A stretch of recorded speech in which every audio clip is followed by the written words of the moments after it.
Assalamualaikum warahmatullahi wabarakatuh. Perkenalkan, nama saya Selvia dengan nomor NPM 21901032127 Agribisnis 4C.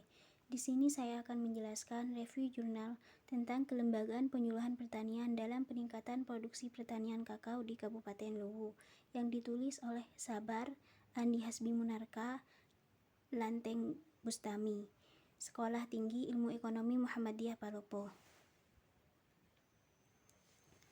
Pendahuluan. Kelembagaan penyuluhan merupakan penyuluhan yang melayani dan menolong orang-orang agar dapat menolong dirinya sendiri, termasuk keluarga dan masyarakatnya, melalui suatu upaya pendidikan yang demokratis dan berwawasan pengembangan kemandirian petani. Tugas utama penyuluhan ialah membantu petani di dalam pengambilan keputusan dari berbagai alternatif pemecahan masalah. Penyuluh berada pada dua kepentingan, yaitu kepentingan petani dan kepentingan pemerintah.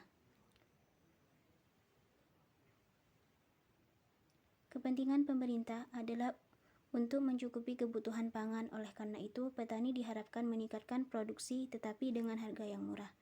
Kepentingan petani adalah untuk meningkatkan kesejahteraan keluarganya dan mengusahakan kegiatan pertanian yang berkelanjutan.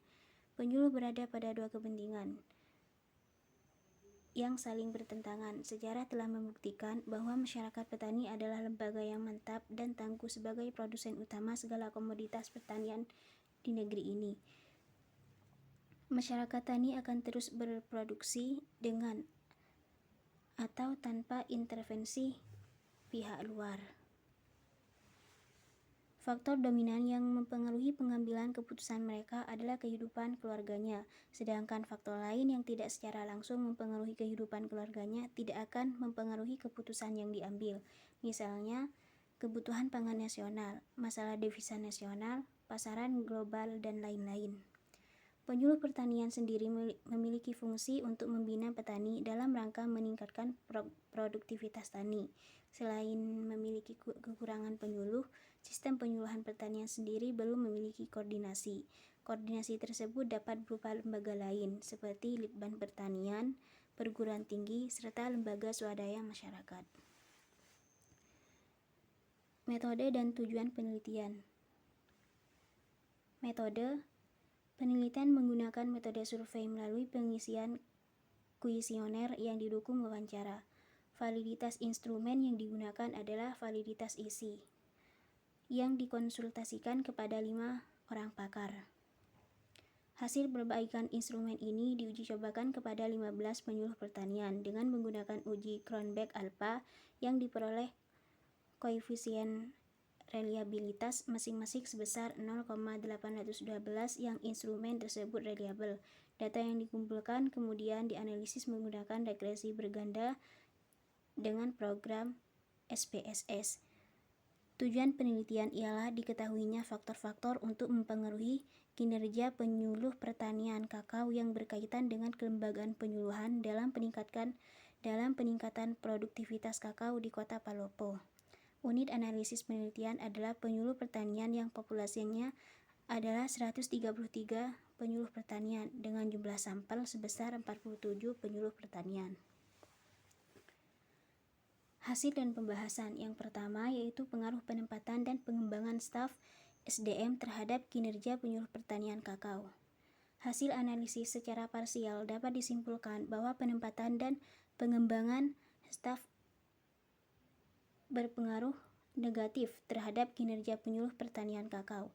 Hal ini dibuktikan dengan uji secara parsial diperoleh koefisien regresi untuk variabel penempatan dan pengembangan staf SDM bernilai negatif, yaitu minus 0,163, yang berarti bahwa setiap peningkatan penempatan dan pengembangan staf SDM akan mempengaruhi penurunan kinerja penyuluh pertanian kakao sebesar 0,163 satuan, sedangkan uji T diperoleh nilai T hitung sebesar minus 1,272, lebih kecil dari nilai T tabel, yaitu minus 2,0195, dan signifikansi sebesar 0,211 lebih besar dari 0,05, maka dapat disimpulkan bahwa variabel pendapatan dan pengembangan staf SDM tidak berpengaruh signifikan terhadap kinerja penyuluh pertanian kakao. Yang kedua, pengaruh pengembangan Balai Penyuluhan Pertanian terhadap kinerja penyuluh pertanian kakao. Pengembangan Balai Penyuluhan Pertanian berpengaruh positif terhadap kinerja penyuluh pertanian kakao. Hal ini dibuktikan dengan uji secara parsial yang diperoleh koefisien regresi untuk variabel pengembangan Balai Penyuluhan Pertanian bernilai positif, yaitu 0,300, yang berarti bahwa setiap peningkatan pengembangan Balai Penyuluhan Pertanian akan mempengaruhi peningkatan kinerja penyuluh pertanian kakao sebesar 0,300 satuan. Sedangkan untuk uji T diperoleh nilai T hitung sebesar 2,213, lebih besar dari nilai T tabel, yaitu 2,0195, dan signifikansi sebesar 0,033 lebih kecil dari 0,05. Maka dapat disimpulkan bahwa variabel pengembangan Balai Penyuluhan Pertanian berpengaruh signifikan terhadap kinerja penyuluh pertanian kakao. Yang ketiga, pengaruh pengelolaan Balai Penyuluhan Pertanian terhadap kinerja penyuluh pertanian kakao. Pengelolaan Balai Penyuluhan Pertanian berpengaruh negatif terhadap kinerja penyuluh pertanian kakao.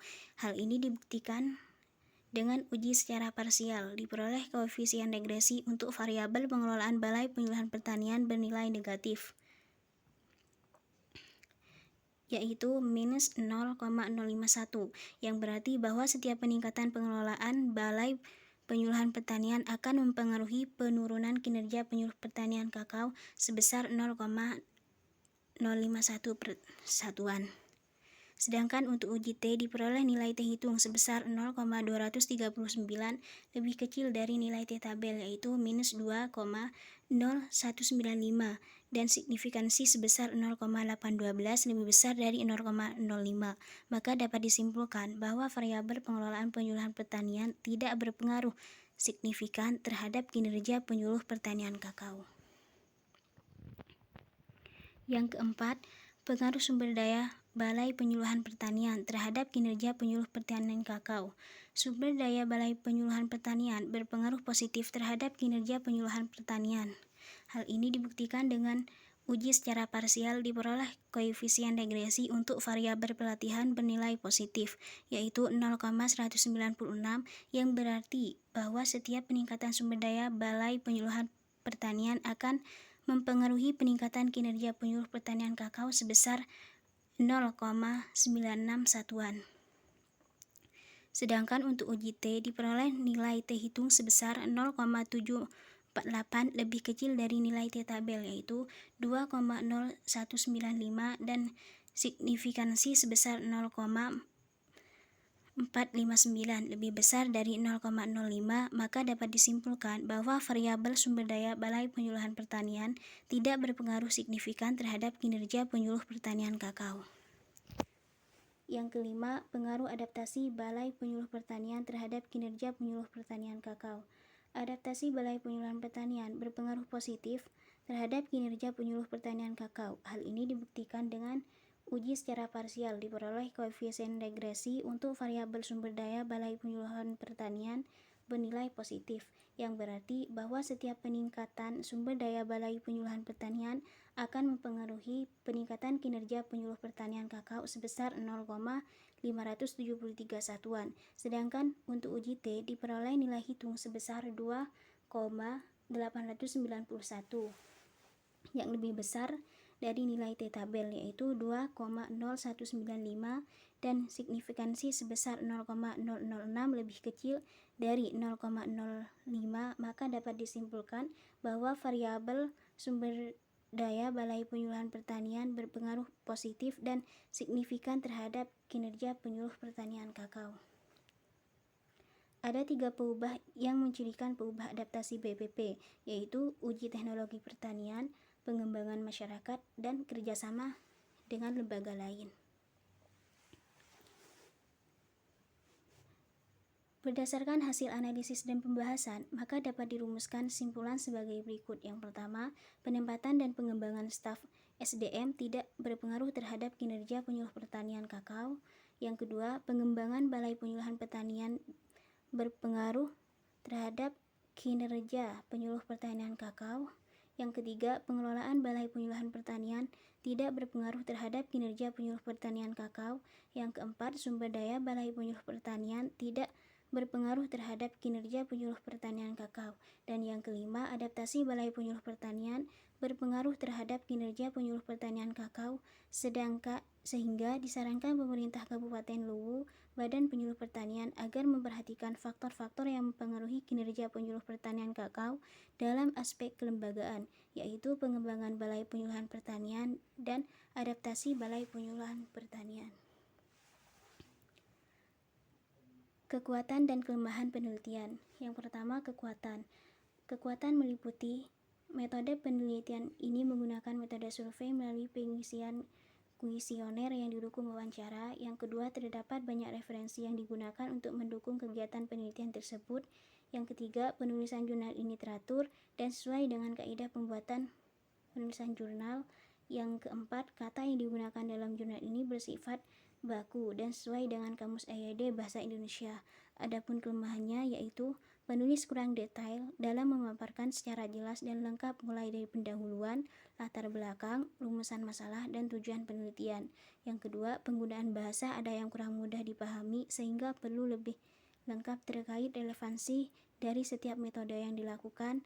Dan yang terakhir, penulis kurang lengkap dalam menyimpulkan keseluruhan hasil penelitian dalam jurnal ini. Sekian penjelasan dari saya. Kurang lebihnya mohon maaf. Wassalamualaikum warahmatullahi wabarakatuh.